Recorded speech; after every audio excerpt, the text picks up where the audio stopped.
যে সমস্ত ভৌত রাশির মান এবং দিক দুটোই থাকে, মান থাকবে, দিকটাও থাকবে, এবং যারা অবশ্যই ভেক্টরের সংযোজন নিয়ম মেনে চলে তাদের বলা হচ্ছে ভেক্টর রাশি। তাহলে যে সমস্ত ভৌত রাশির মান এবং অভিমুখ দুটোই থাকে এবং যারা ভেক্টরের সংযোজন নিয়ম মেনে চলে তাদের বলা হচ্ছে ভেক্টর রাশি।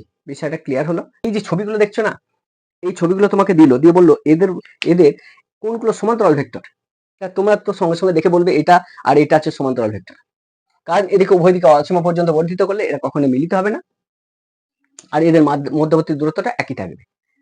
সমান্তরাল সরলরেখা আলাদা আর সমান্তরাল ভেক্টর কিন্তু আলাদা। সমান্তরাল সরলরেখা যদি হয় তোমাকে বলতো তাহলে কিন্তু তুমি এই দুটোই এক্সাম্পল দিতে, জাস্ট কারেক্ট ছিল। বাট সমান্তরাল ভেক্টর যদি বলে তার ডেফিনেশনটা কি হবে সেটা একটু বুঝে নাও। সমান্তরাল ভেক্টর কাকে বলে? বলছি যদি দুটো ভেক্টর সমমুখী হয়, তাহলে এখানে একটা ভেক্টর আছে, দেখো এ একটা ভেক্টর, এ একটা ভেক্টর, আর কি একটা ভেক্টর আছে না বি একটা ভেক্টর আছে, এ একটা ভেক্টর আর বি একটা ভেক্টর। দুটো ভেক্টরের অভিমুখ কি আছে? একই দিকে আছে।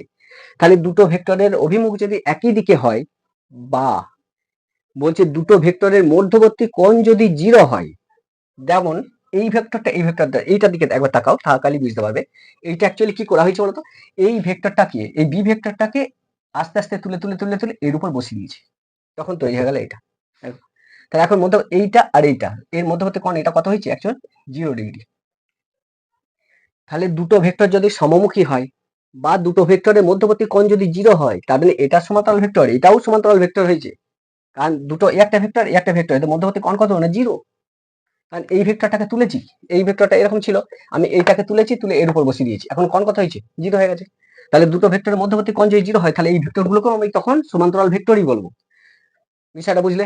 তাহলে দুটো ভেক্টর যদি সমমুখী হয় বা দুটো ভেক্টরের মধ্যবর্তী কোণটা যদি 0 ডিগ্রি হয়, তাহলে এই ভেক্টরগুলোকে বলছি আমি সমান্তরাল ভেক্টর। ঠিক সেম সিস্টেম, বলছে দুটো ভেক্টর যদি বিপরীতমুখী হয়, যেমন এই ভেক্টরের অভিমুখ কোন দিকে? এদিকে আছে, দেখতেই পাচ্ছ এই ভেক্টরের অভিমুখ এদিকে, এই ভেক্টরটার অভিমুখ কোন দিকে আছে? এদিকে।